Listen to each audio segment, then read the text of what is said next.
Yes, we are live. So, good morning, good afternoon, everybody. It's a great pleasure to meet you here at the first webinar of the Urban Greenhouse Challenge. Today, we will focus on challenge sites, and I'm happy to welcome the three local experts who are here with me in the studio. So, we have Dr. Sabine O'Hara from the University of the District of Columbia. We have Jimell Sanders from the Deanwood Citizens Association. She's the president of this association. And we have Antoine Holmes, an advisory neighborhood commissioner and the chair. And they're going to take us around the neighborhood. Sabine will start with the presentation about the data regarding the context and the sites. And Jimell and Antoine will tell you a bit about the experience of living in this neighborhood, the ambitions and the plan of the local residents, but also about the history and the politics. So I think it will be really interesting way of getting better insights into the challenge site. Before we start, I would like to thank also the Dutch Embassy, who has been partnering with us in this challenge, and perhaps somebody from the embassy is watching. But also big thanks to the University of the District of Columbia and to the association who are supporting us in this challenge. Maybe what is important to know, we'll spend first 30 minutes on presentation, so we're mainly listening, but you can already note down all the questions you may have, because the last 30 minutes of this webinar will be really about answering your questions. And I know that there are really lots of questions. We have been receiving them from the very start of the challenge about the site, but also about the specific practicalities of the challenge.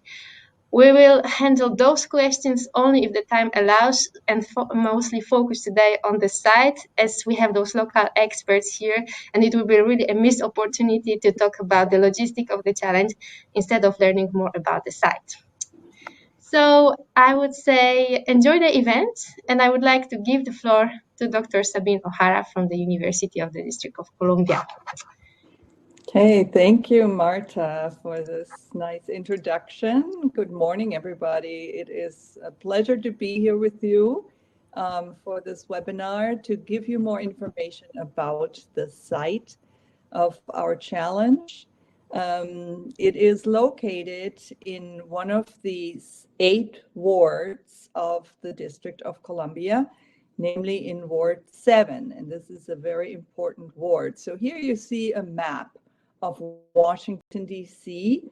It has an interesting history as an administrative entity. It is a city-state, so it's not one of the 50 states of these United States, although the citizens and the politicians in Washington, D.C. will tell you they have for a very long time been working on maybe becoming the 51st state of the United States. But in the meantime, it is the District of Columbia, which is an administrative entity that was formed more like as a city-state. So it is a municipality.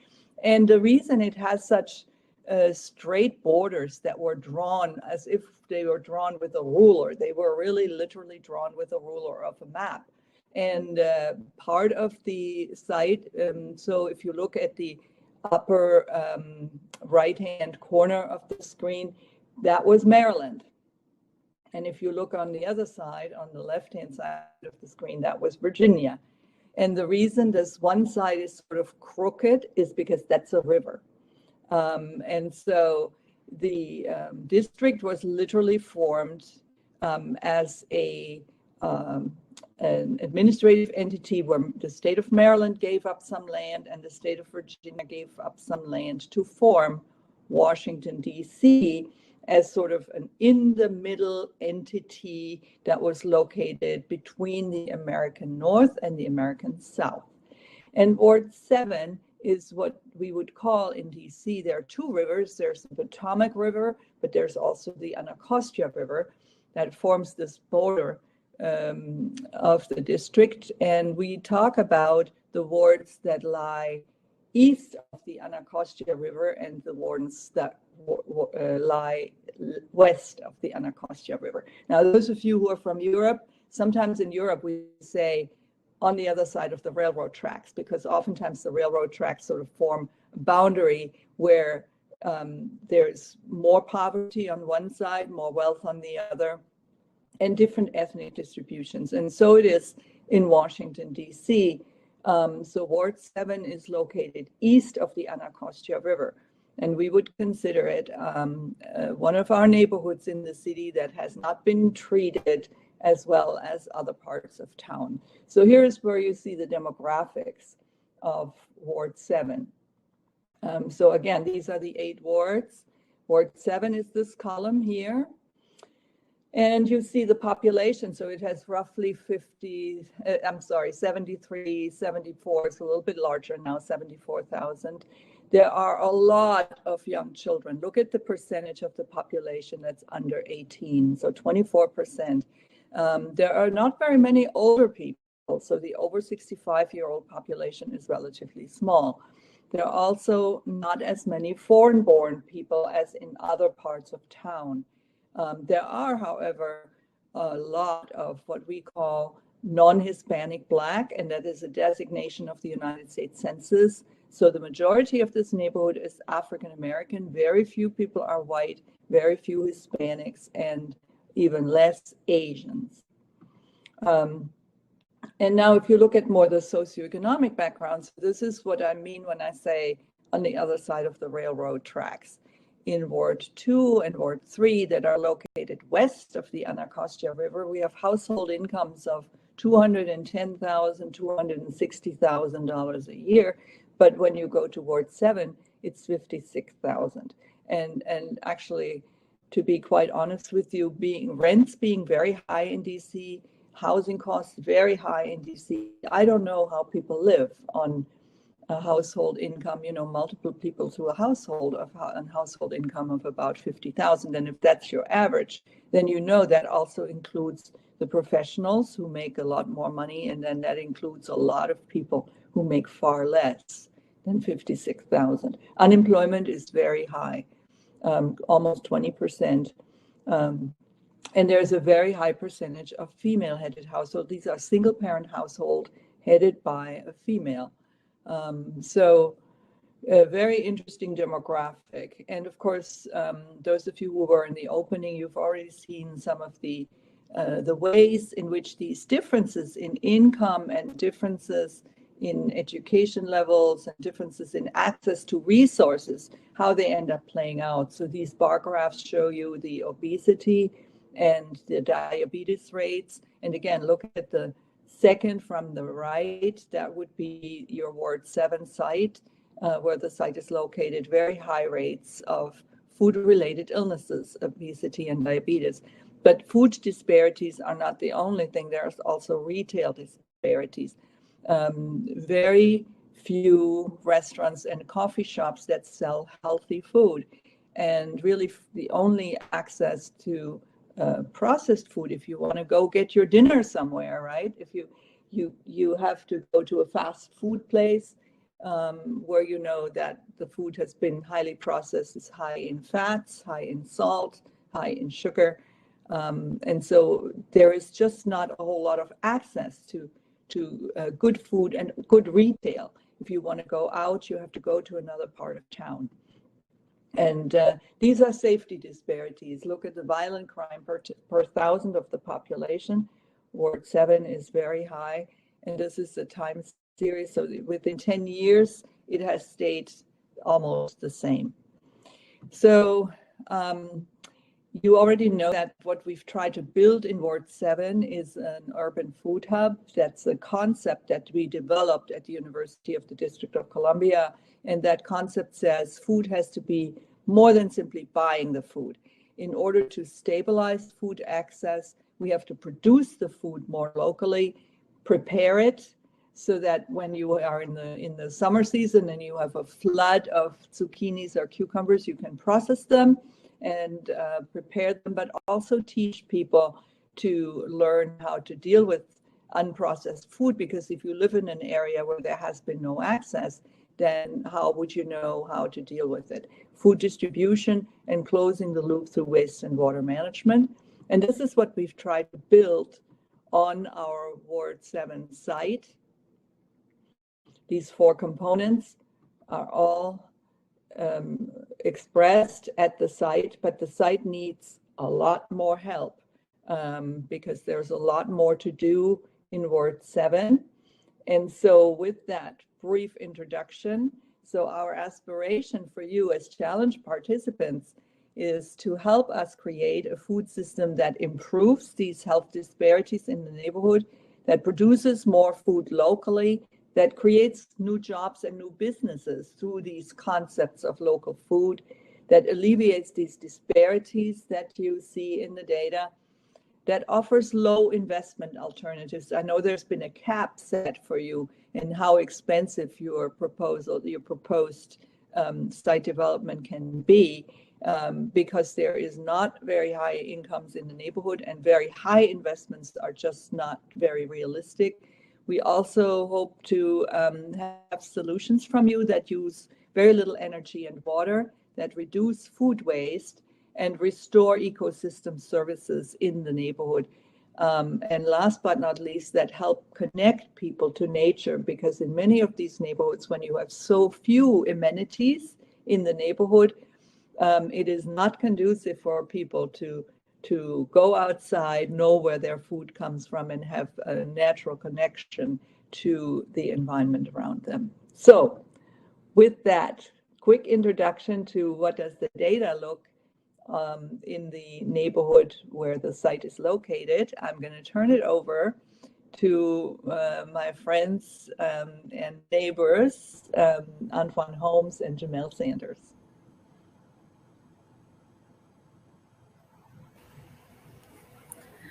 Good morning, everyone. Again, my name is Jimell Sanders. I'm the president of the Deanwood Citizens Association, and I will start off just giving you a little bit more information and sharing some pictures of the site itself and just a little bit of history about who we are, the Deanwood Citizens Association, and the importance of citizen and civic associations here in the District of Columbia. Antoine will share a little bit more about his position and the importance of our ANC commissioners, as well as he'll cover a little bit more on some of the recent history as far as grassroots efforts in working with UDC on building up these food hubs, as well as advocating for more retail grocers and restaurants to come develop in our community. So here is, you'll see a map, another map of the district, and the area highlighted and red is where we sit, the Deanwood neighborhood, as well as the farm in that area. And as you see, we're on the very most northeastern tip of the district, right there on the border with the state of Maryland. Who we are as far as the DCA, we are one of the oldest citizen associations in the district. We were founded in 1912. We are an all-volunteer, community-based organization that focuses on historical preservation as well as advocacy of current needs and wants. So, and within the district, we have what we refer to as civic and citizen associations peppered throughout the district. They're always typically attached to specific neighborhoods. And the DCA is actually one of the oldest continuing functioning citizen groups in the district. So we have a long history. And we also have a long history of self-advocacy, in particular when it comes to economic development, when it comes to finding solutions when the district has been slow to intervene or hasn't.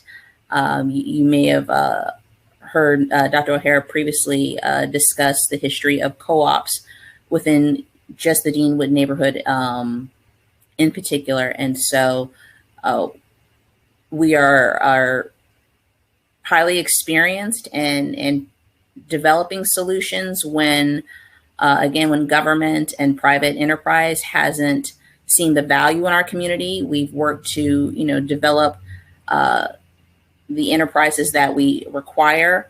But we also recognize that, we need to be thinking larger. We need to make sure that we're incorporating best practices and the latest technology because our population is growing. This next slide that you'll see here, I wanted everyone to have a sense of the housing that's immediately surrounding the farm site. And so on the left-hand side, that's a picture of me taking from the front gate of the farm. So you can kind of see that right outside the farm boundary, you have these, what we would refer as like row houses. In Washington, D.C., we refer to these type of houses typically as row houses, whereas in other areas of the country, they may refer to them as townhouses. So what you have in the surrounding area is medium density housing. There's really no large multi-story apartment buildings. Any of the apartment buildings are relatively low rise, typically no more than 5 stories max. But truthfully, what you see more along East Capitol Street, immediately around the farm, are these medium density row homes. Also, this next slide you'll see on the left-hand side, that is a picture of Capitol Heights Metro Station. And so we have great transportation access right there, right across the street from the farm. Our metro station actually goes not only throughout the District of Columbia, but also travels into the state of Maryland, as well as into the state of Virginia. So you really can think of it as a regional metro system. On the right-hand side here, in the upper right-hand corner, is a picture of the vacant lot right across from the farm. This thoroughfare that you see, that's East Capitol Street, Northeast. And so that site there, when the farm was first developed, there was plans to develop across the street that site as well. It was going to be a mixed-use development with a combination of retail and housing. Antoine can speak to more of the specifics of that. There was some issues with the proposed retail anchor deciding not to move forward with developing on that site. And so that's why it still sits empty to this day. The picture that you see of this, again, small apartment building is the immediate housing right behind that empty lot. And that is a senior living facility. And again, just to kind of give everyone an idea of, the type of housing as well as residents who live immediately surrounding the farm. On the next slide here, again, just wanted to make sure people have an understanding that there's varied type of housing along East Capitol. So in the upper left-hand corner, you can see, again, multi-story row homes. Lower right-hand corner, again, more multi-story row homes. And as Dr. O'Hara mentioned earlier, Ward 7, we have a large young population. We actually have about 42 schools within Ward 7 alone. And that includes elementary, middle, and high schools. And so on the left hand, you see here, these are the 3 closest schools to the farm site. They also sit along East Capitol. The picture on the top, that is D.C. Scholars Public Charter School. And so that serves pre-K 3, so 3-year-olds through 5th graders.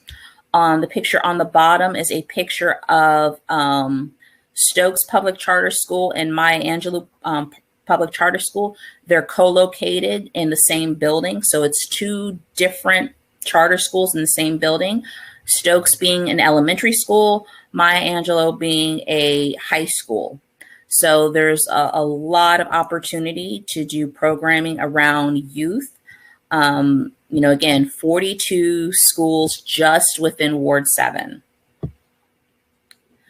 And this last picture here, I wanted everyone to have a sense of the retail that is in close proximity to the farm, but also this picture is pretty indicative of the retail that we see throughout Ward 7. So, and again, as Dr. O'Hara mentioned earlier, there's a lot of opportunity. We have, unfortunately, insufficient retail considering our population.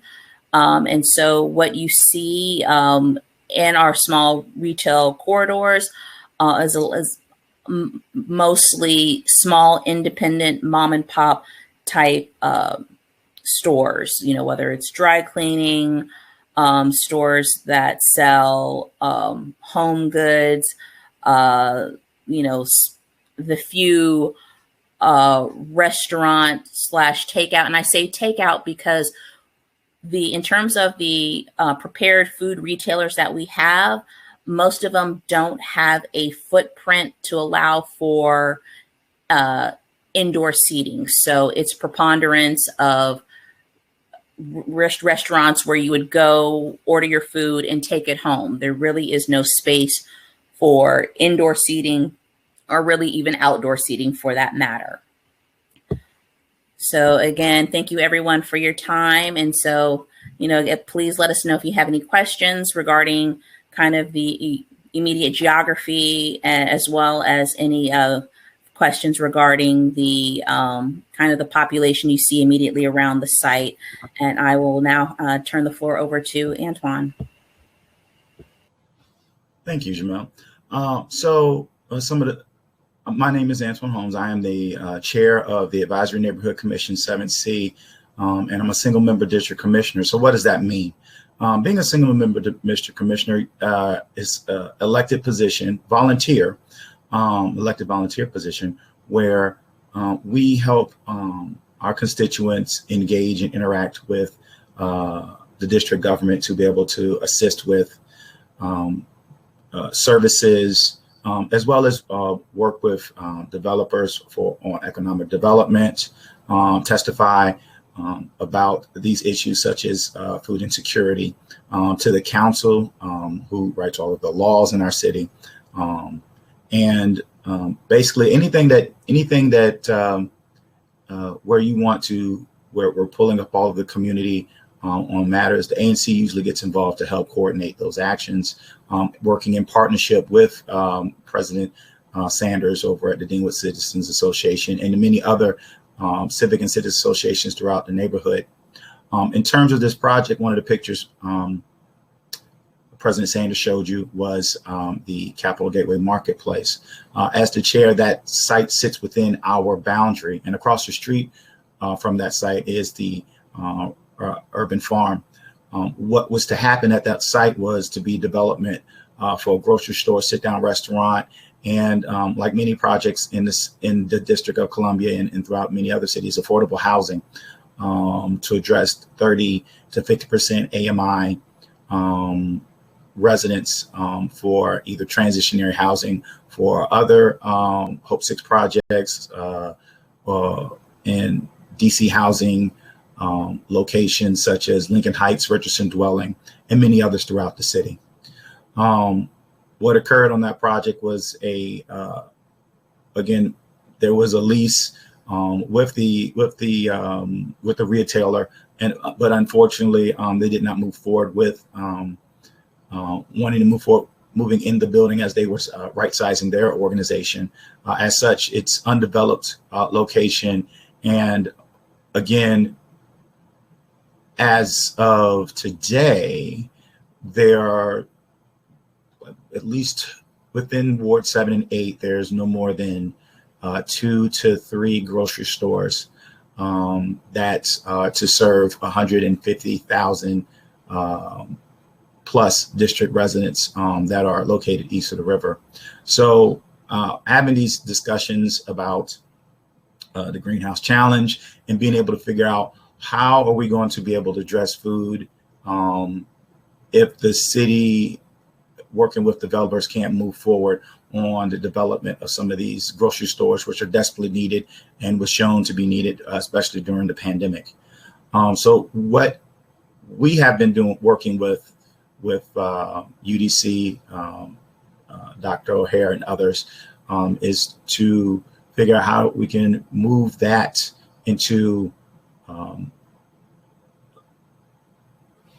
some other locations throughout the city, not just farms, but being able to take advantage of the whole basically urban gardening spirit that is within DC. Not sure that if President Sanders said it before, but Deanwood, the area that I also represent, was in all of this, a lot of the land over here prior to the houses was farmland.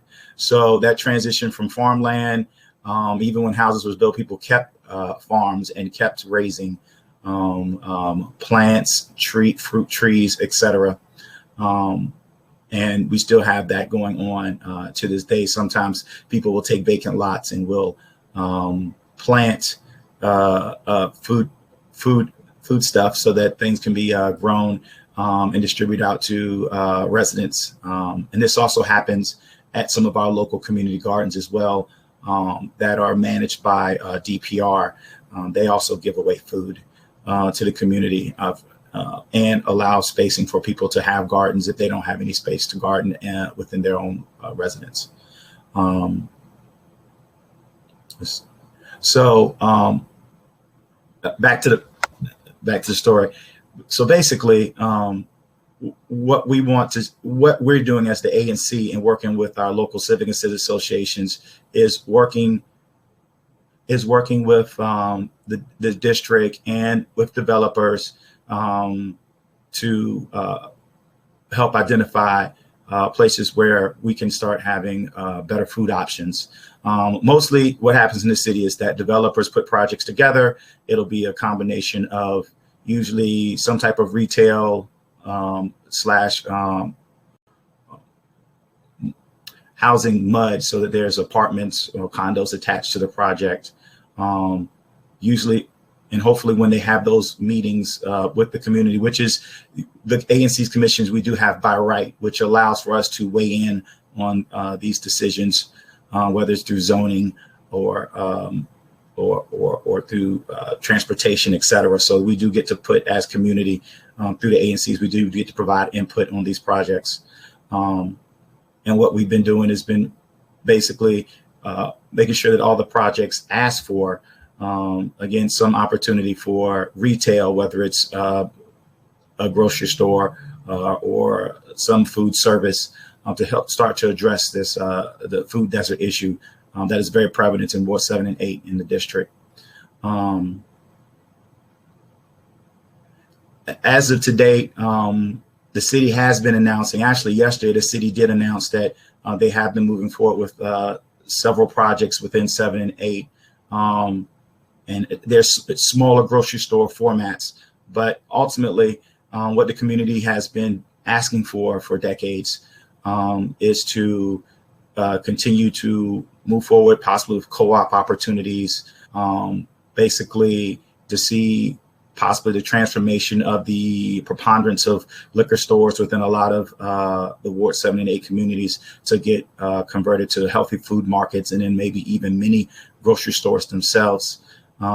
It's a continuous journey, but we, as the ANC and working in partnership with our communities, will continue to move forward so that we start to address a lot of the food desert issues in Ward 7 and 8. And thank you.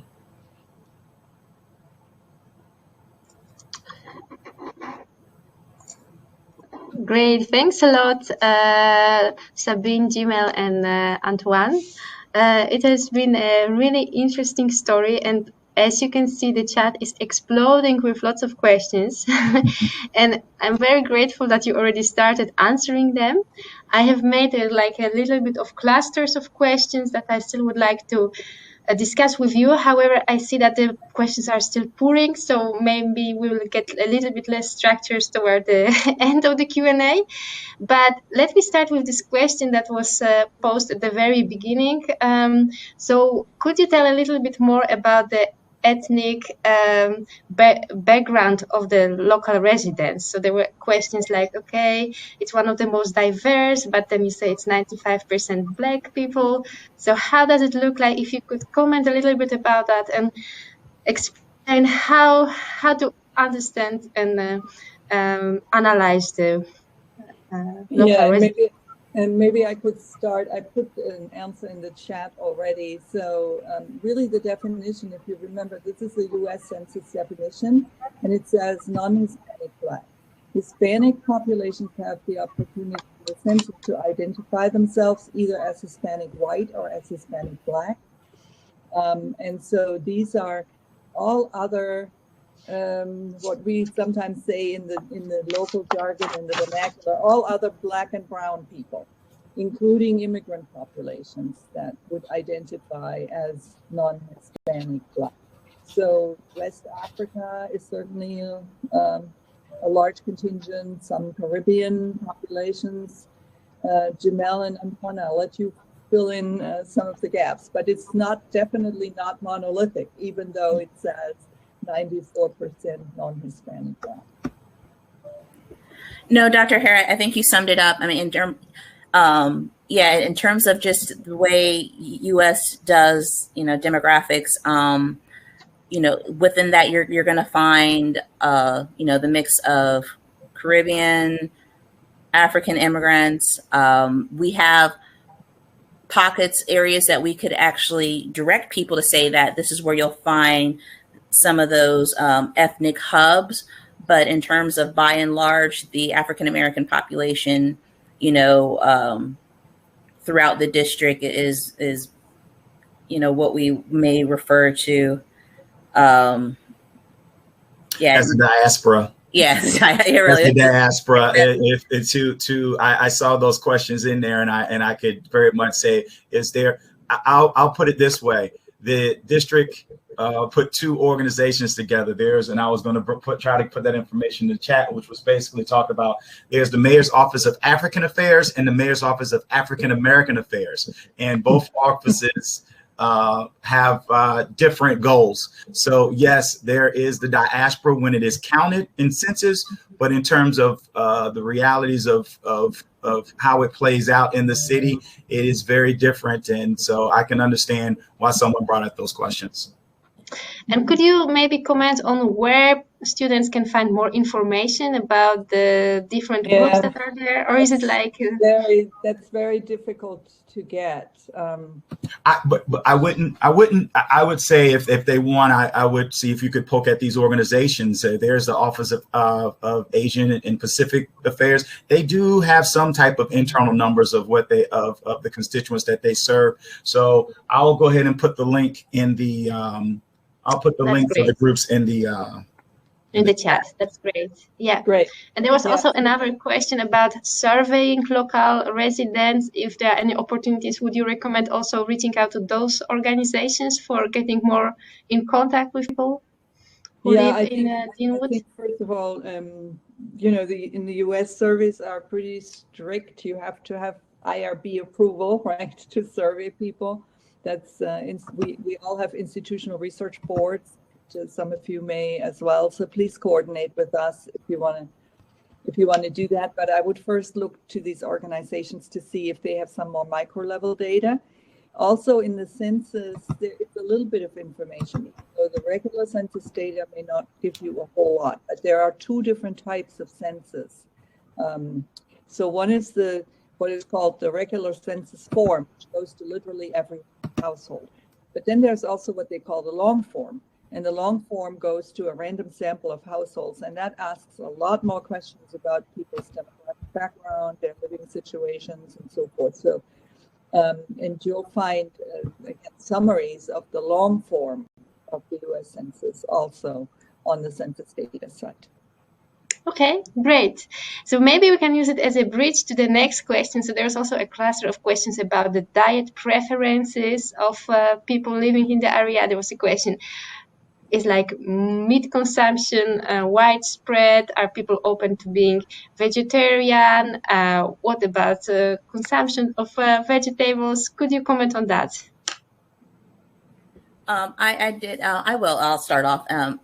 I would say by and large, the residents are going to be meat consumers, but we have a vocal vegetarian and vegan population who are increasingly are getting vocal about the need for more plant-based options, as well as even in terms of your, meat consumers. We all recognize that, we all suffer from, produce deficit within our diet. So I wouldn't say that there is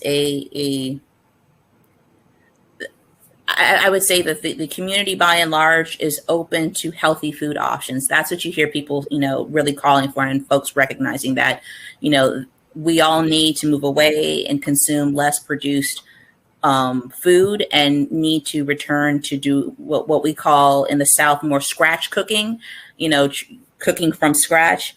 And so, I wouldn't say that there's barriers to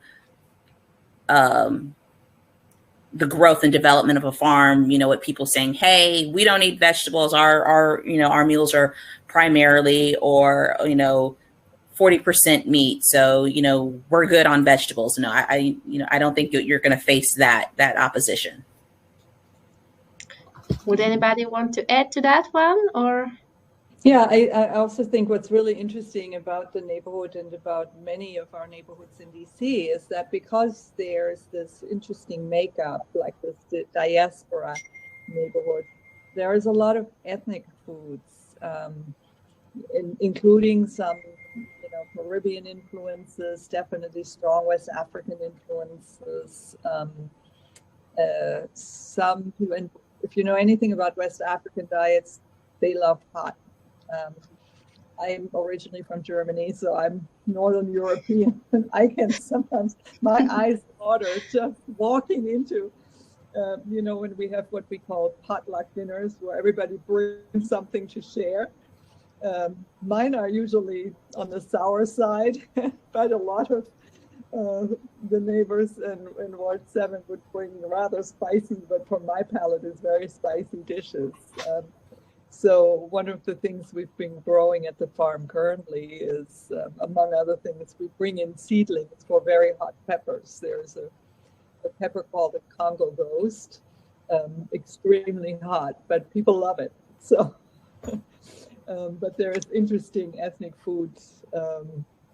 And there's also some really, interesting history in the African-American cuisine that I've really come to love. I mean, some greens that I was not familiar with, coming originally from Europe. I had not known about collards, but I really enjoy collard greens, and that's a big sort of staple, one of the staples in the African-American cuisine. You've got to do your collard greens, and everybody has their own family recipe for collard greens. I've learned that there's a gazillion different ones. So it's really fun to see these diaspora influences in the diets and in what foods people are interested in. Okay, I think that's very clear. I guess for more information, again, the associations might be of help, probably, I guess. There was also, maybe to wrap up this discussion about the local residents, there was also a question, is there rural to urban migration, and also do people who live in Deanwood actually work in Deanwood, or is it mostly people who live in Deanwood work outside, and it's like a kind of bedroom for Washington D.C. So maybe if you could comment on that one, and then we'll move to discussion about the farm actually and the site. I will say, because I think I answered the question about as far as migration patterns, what you find right now, as Dr. O'Hara mentioned earlier, housing costs are very high in DC. So what we are seeing and have seen over the last several years is that residents who are no longer able to afford living in the district move, just right outside, as the goal being to be as close in proximity to the district as they can, but still looking for affordable housing. So it's not really a urban to rural migration, it's urban to urban. Folks are really trying to stay still within the DC metro area, but they're having to find where they can afford housing.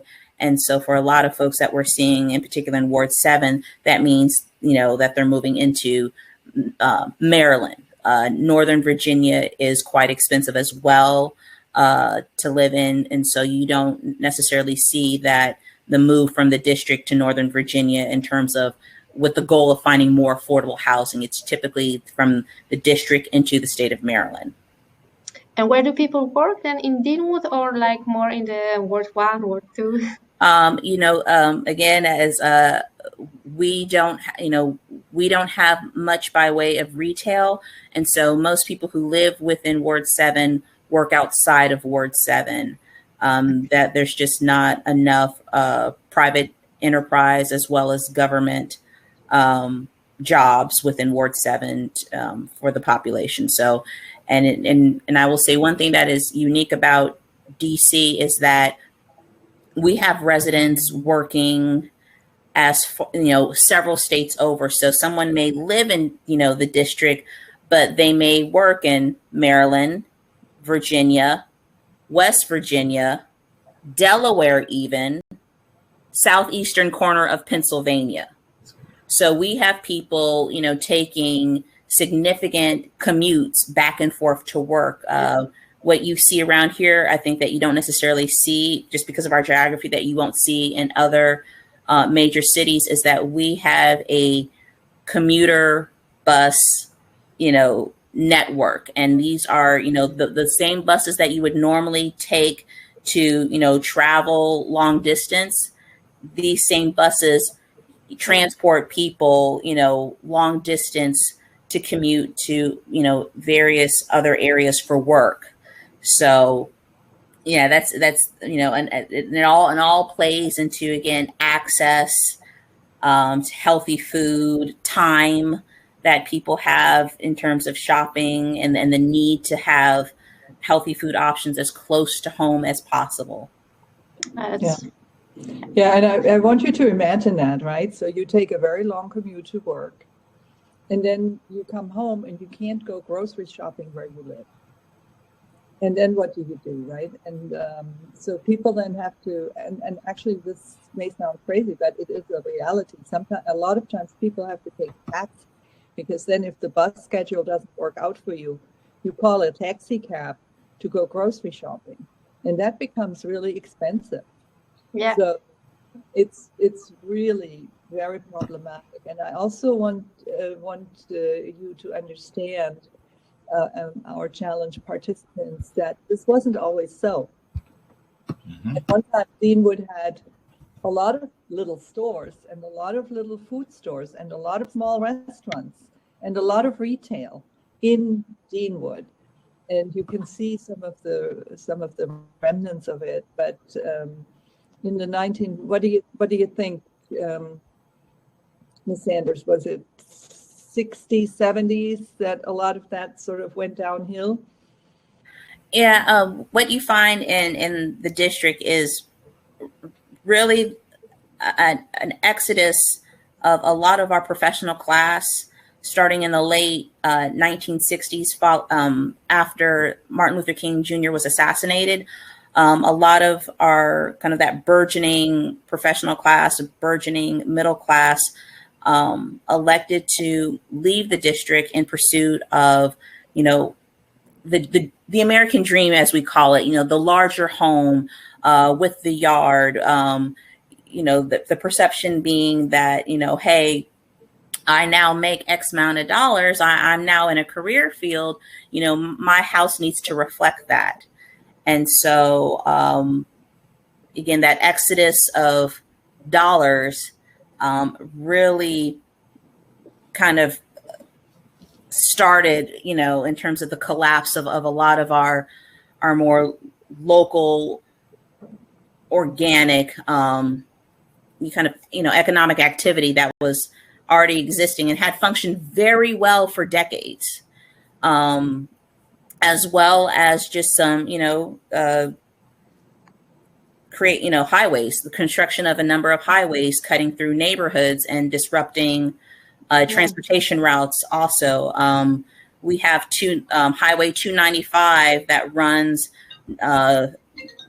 north, west, and west throughout the city, and that really cut Ward 7 and Ward 8, cut it away from the rest of the city, and it's been a huge disruptor. And a lot of folks who advocated for it, didn't necessarily see the long-term negative implications, and just kind of appreciating that, this highway will forever adversely affect economic activity for these communities on the east side of the city. Yeah, I think that's a very interesting peek into the history and how everything has changed.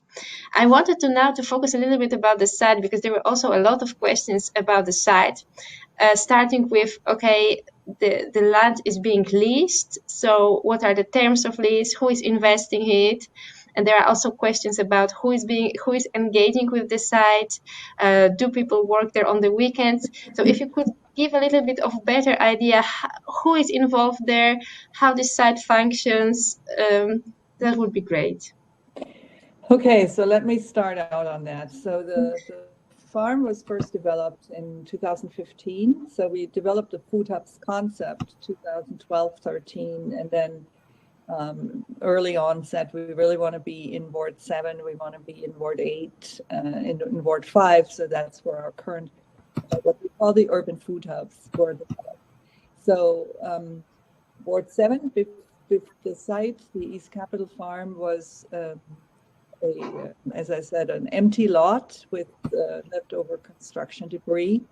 And it first needed to be cleared up, and that was not an easy task. So we had a lot of volunteer support through the DC Building Trades Association, and a lot of people from the neighborhood who helped first transform it into what you see today.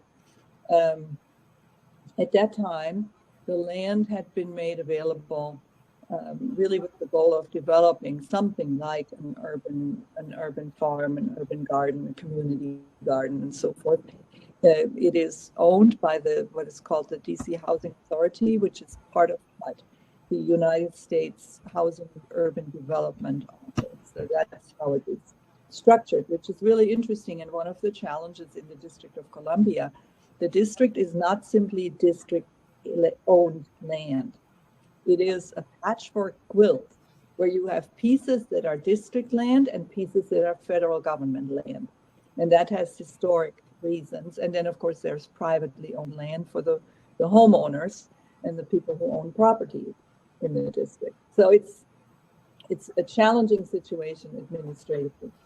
The initial plan was to develop a farm and to see if it could be done.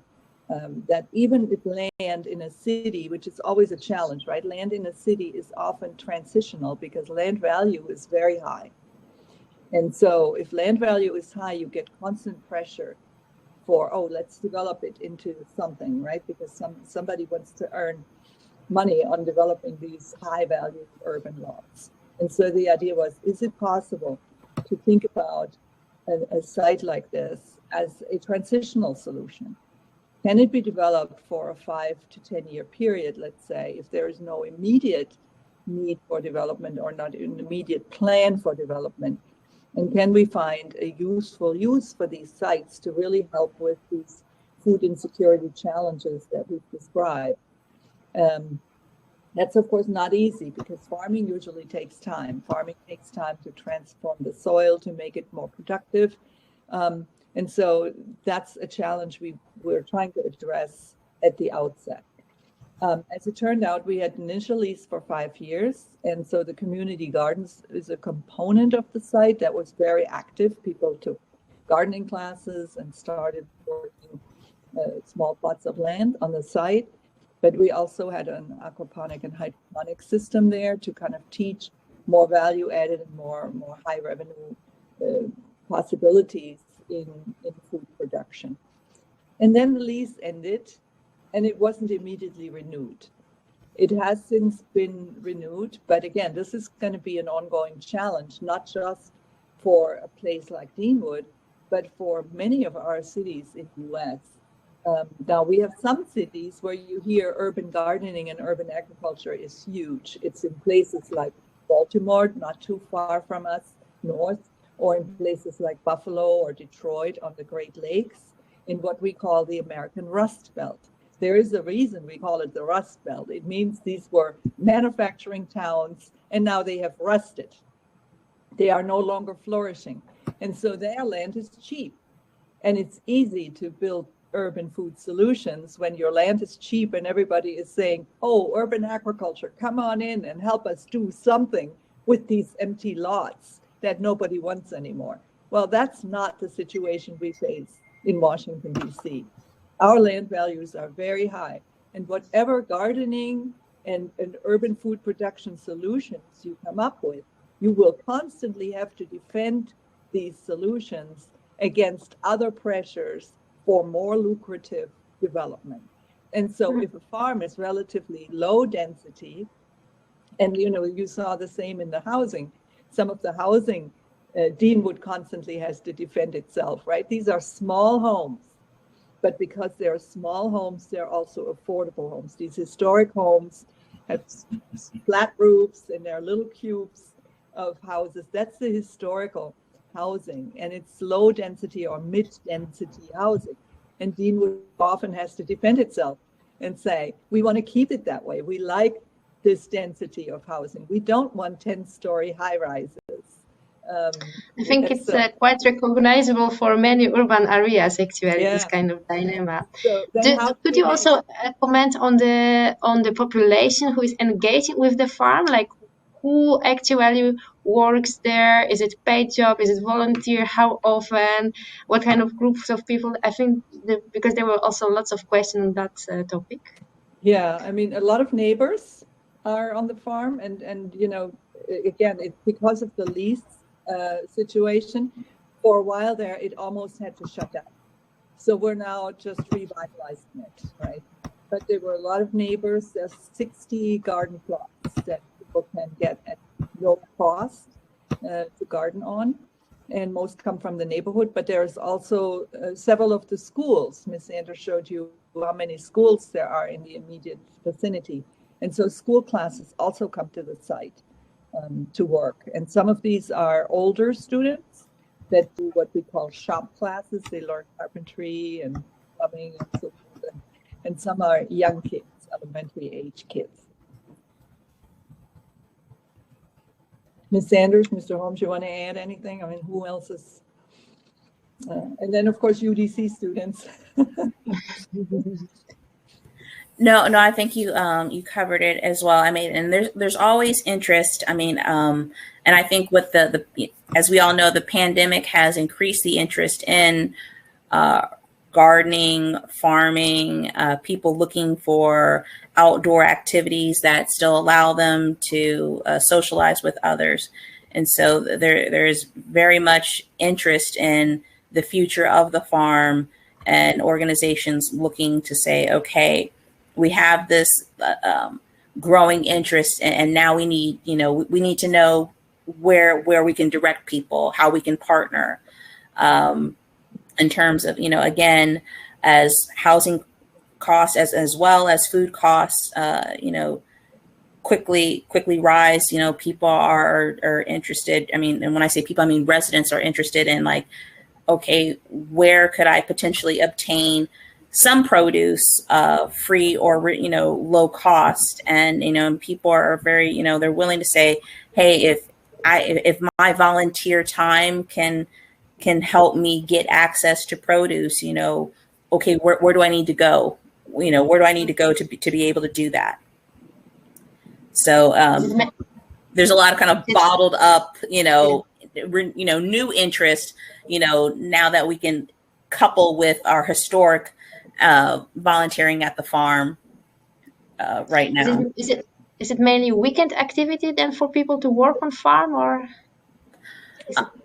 I would say in terms of for your, folks who work, definitely the weekends, evenings, you would see more in terms of during the day, you would see more of your retirees being able to come out during that time, school programs being able to come out during the day. Okay, yeah, clear.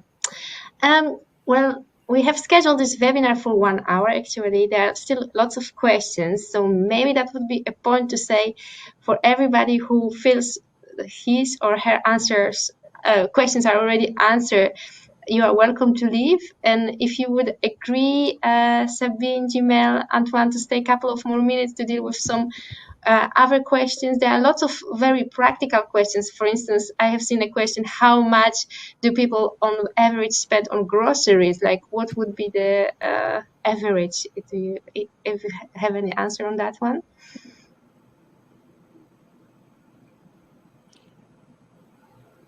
I would have to dig for that data, but I can get back to you in terms of. I'm sure Dr. O'Hara and I could dig to see which think tank around here has that. Somebody has the number. Yeah, and of course it varies very much with income, but some of the low-income households would spend about 30%. 30% of the income. And what is the average income then in that sense? For the low income, this would be for the low-income households, Marta. Okay. It varies greatly. If you have a high-income household who makes over $100,000 a year, they would spend much, much less as a percentage. Yeah. But the low-income households who make under $40,000, for them, it's 30%. Yeah, so it varies greatly. And what you might also find out is that again, it might be more prepared foods than groceries. Yeah. And again, that's also a different tax rate in the city. So there is no tax on groceries, but prepared food is a 10% tax, just like going out eating at a restaurant.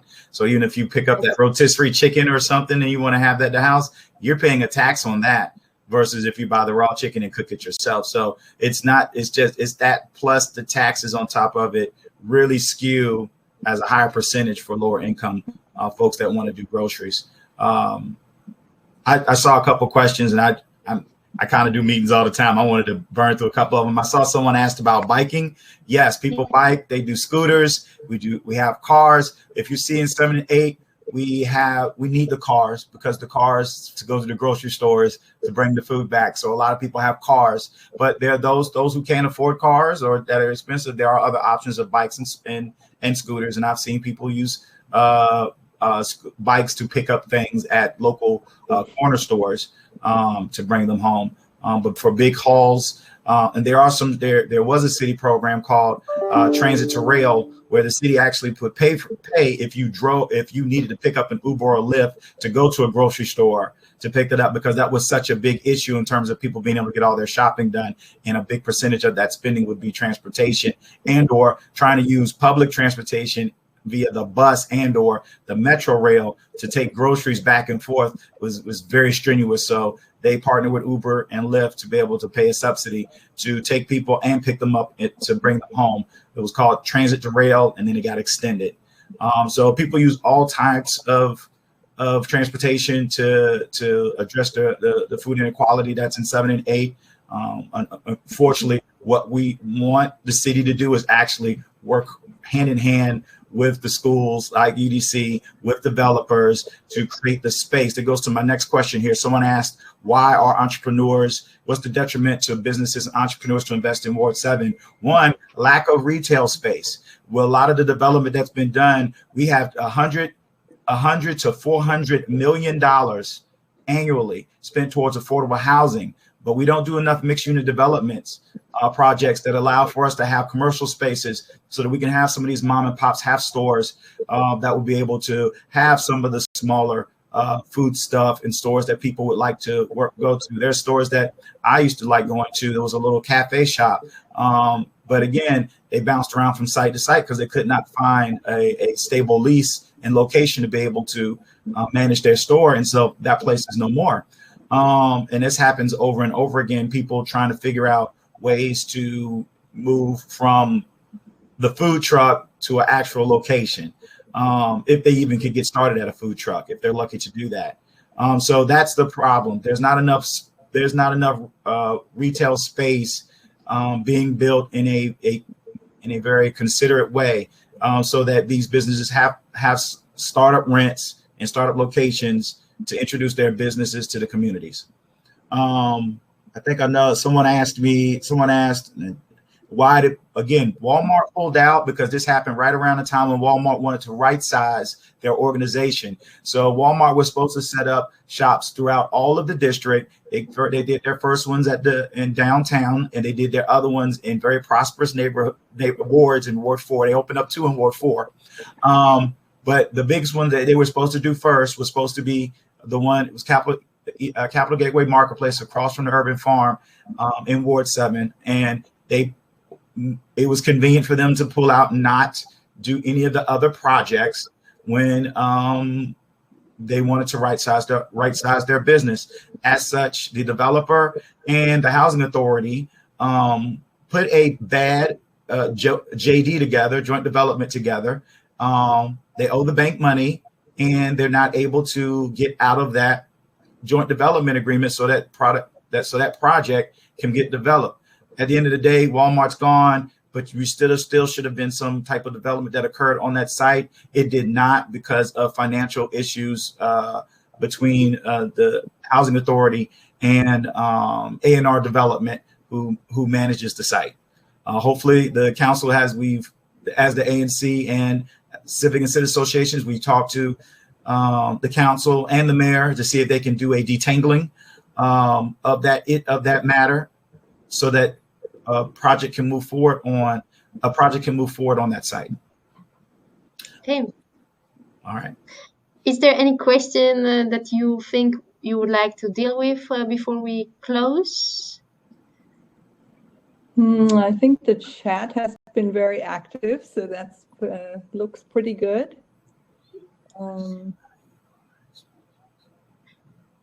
I just wanted to comment on the fact that, as mentioned during the kickoff event, we also have a poll of students from UDC Yes. who will act as student coaches. And very soon we will finish arranging this contact. So I will send everybody an email on how actually to get in touch with those students.